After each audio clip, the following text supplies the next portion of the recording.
Hi friends, இன்றைக்கி நம்மளுடைய சேனலில் கார்த்திகை மாதத்தில் என்னெல்லாம் சிறப்பு விசேஷங்கள் இருக்குது, வழிபாடுகள் இருக்குது அப்படிங்கிறது தான் பார்க்க போகிறோம். நம்மளுடைய சேனலை சப்ஸ்கிரைப் பண்ணாமல் பார்க்குறவங்க சப்ஸ்கிரைப் பண்ணிவிட்டு பாருங்கள். பக்கத்தில் இருக்கிற பெல்லைக்கனை கிளிக் பண்ணிக்கோங்க. அப்போ தான் அடுத்தடுத்து புது வீடியோஸ் உங்களுக்கு நோட்டிஃபிகேஷனில் வரும். கார்த்திகை மாதம் பௌர்ணமி அன்னைக்கு கார்த்திகை தீப திருவிழா கொண்டாடப்படுது. கார்த்திகை மாதத்தில் சிறப்புகள் பற்றி இந்த இடத்துல பார்க்கலாம். கார்த்திகை மாதம் அப்படின்னு சொன்னாலே கார்த்திகை தீப திருவிழாவும், கார்த்திகை மாத தொடக்கத்திலேயே சரணகோஷம் அப்படின்னு சொல்லக்கூடிய சபரிமலை ஐயப்பனுக்கு மாலை போட்டு கடுங்குளிரில் விரதம் இருக்கிற ஐயப்ப பக்தர்களும் தான் நினைவுக்கு வருவாங்க. கார்த்திகை மாதத்தில் கொண்டாடக்கூடிய மிக முக்கியமான பண்டிகை கார்த்திகை தீப திருவிழா. கார்த்திகை மாதம் பௌர்ணமி அன்னைக்கு கார்த்திகை தீப திருவிழா கொண்டாடப்படுது. கார்த்திகை மாதத்தில் சிறப்புகள் பற்றி இந்த இடத்துல பார்க்கலாம். கார்த்திகை மாதம் தொடங்கிறது நவம்பர் மாதம் 16ஆம் தேதி தொடங்குது, சனிக்கிழமை. கார்த்திகை மாதம் முடியுறது டிசம்பர் மாதம் 15ஆம் தேதி சனிக்கிழமை அன்னைக்கு முடியுது. கார்த்திகை முதல் தேதி ஒவ்வொரு வருஷமும் சபரிமலைக்கு போகிறவங்க கார்த்திகை மாதத்தில் முதல் நாளில் ஐயப்பனை வேண்டி மாலை போட்டுட்டு விரதத்தை தொடங்குவாங்க. கார்த்திகை மாதத்தில் கிருத்திகை நட்சத்திரத்தில் சந்திரன் பிரவேசிக்கிற பொழுது பௌர்ணமி ஏற்படுது.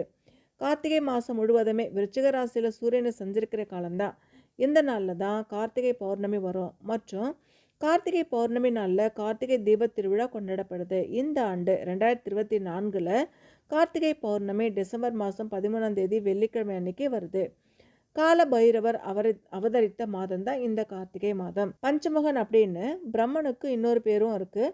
படைக்கும் கடவுளான பிரம்மனுக்கு 5 தலை இருந்ததுனால பிரம்மதேவர் ஆணவத்தால் தலைகால் புரியாமல் நடந்ததாகும். கோபம் கொண்ட சிவபெருமான் உக்ரமான வடிவமான கால பைரவராக உருவெடுத்து பிரம்மனுடைய 5வது தலையை கொய்ததாகவும் புராணங்கள் சொல்லுது.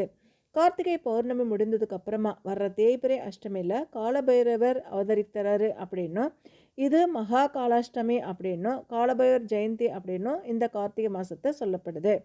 தமிழ் பஞ்சாங்கத்தின் அடிப்படையில் காலபைரவர் அவதரித்த நாளான கால பைரவர் ஜெயந்தி கார்த்திகை மாதம் வர்ற பௌர்ணமிக்கு பிரதான தேய்பிரை அஷ்டமியில் கொண்டாடப்படுது. இது கார்த்திகை மாதத்தில் அல்லது மார்கழி மாதத்தில் திதி அடிப்படையில் வரும்.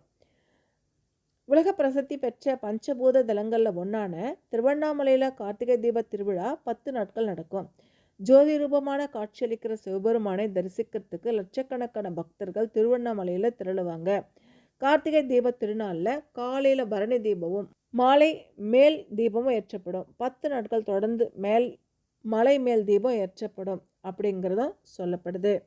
கார்த்திகை தீப திருநாளில் மட்டும் இல்லாமல் கார்த்திகை மாதம் முழுவதுமே எல்லா கோவில்கள்லையுமே தீபங்கள் ஏற்றி வழிபடுவாங்க. கார்த்திகை மாதம் வர 4 அல்லது 5 திங்கட்கிழமைகளில் சோமவார விரதம் இருக்கிறது மிக மிக விசேஷமானது. கார்த்திகை மாதத்தில் துவக்கத்தில் சூரியன் துலாம் ராசியிலிருந்து விருச்சிக ராசிக்கு சஞ்சரிப்பார். விருச்சிக ராசி செவ்வாயில் ஆட்சி வீடு மற்றும் சூரியனுக்கு நட்பு வீடு அப்படிங்கிறதுனால சூரியனுடைய தாக்கம் பல ராசிகளுக்கு நல்ல பயன்களை கொடுக்கும்.